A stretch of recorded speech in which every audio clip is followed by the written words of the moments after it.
आखिर कैसे अंत हुआ महान राजा विक्रमादित्य का। 31वीं पुतली राजा भोज को कथा सुनाना प्रारंभ करती है। सुनो राजा भोज, कंचन की बराबरी पीतल नहीं कर सकता और हीरे की बराबरी कांच नहीं कर सकता।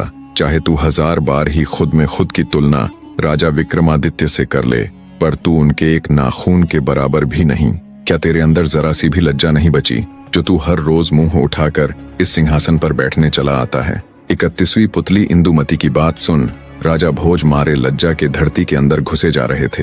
आगे 31वीं पुतली राजा भोज से बोली, तू आ ही गया है तो ध्यान से सुन।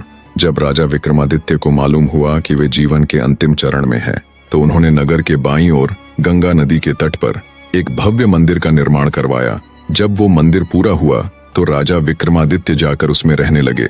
उन्होंने संपूर्ण देश में ये घोषणा करवा दी कि जिसे जो चाहिए वो आकर ले जावे। जितने भी ब्राह्मण, पंडित, बांट, भिखारी राजा विक्रमादित्य के पास गए, उन्हें उनका मुंह मांगा दान राजा विक्रमादित्य ने दिया। जब ये खबर देवताओं तक पहुंची तो बहुत से देवता अपना वेश बदलकर राजा विक्रमादित्य का सत्य देखने के लिए उनके पास आए। जिसके जी में जो आया वो मांगा। राजा विक्रमादित्य ने सबकी इच्छा पूरी करते हुए उनकी मांगी हुई वस्तु उन्हें भेंट दी।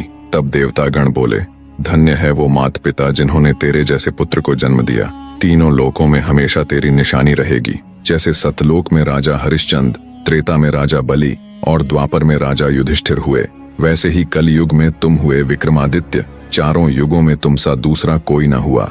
इतनी बात कहते हुए राजा विक्रमादित्य को आशीष देकर देवतागण उनसे विदा लेकर चले गए। इतनी कथा कह 31वीं पुतली इंदुमती बोली, राजा भोज, तू जहां से खोद कर इस सिंहासन को लेकर आया, इसे ज्यों का त्यों वहीं गाड़ दे, यही तेरे लिए उत्तम होगा।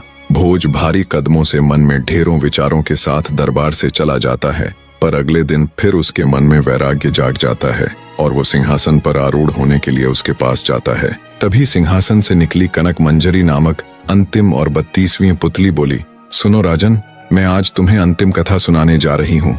अगर इसे सुनने के बाद भी तुम्हें लगे कि तुम्हें इस सिंहासन पर बैठना चाहिए, तो तुम बिना किसी रोक टोक के इसके ऊपर विराजमान हो सकते हो।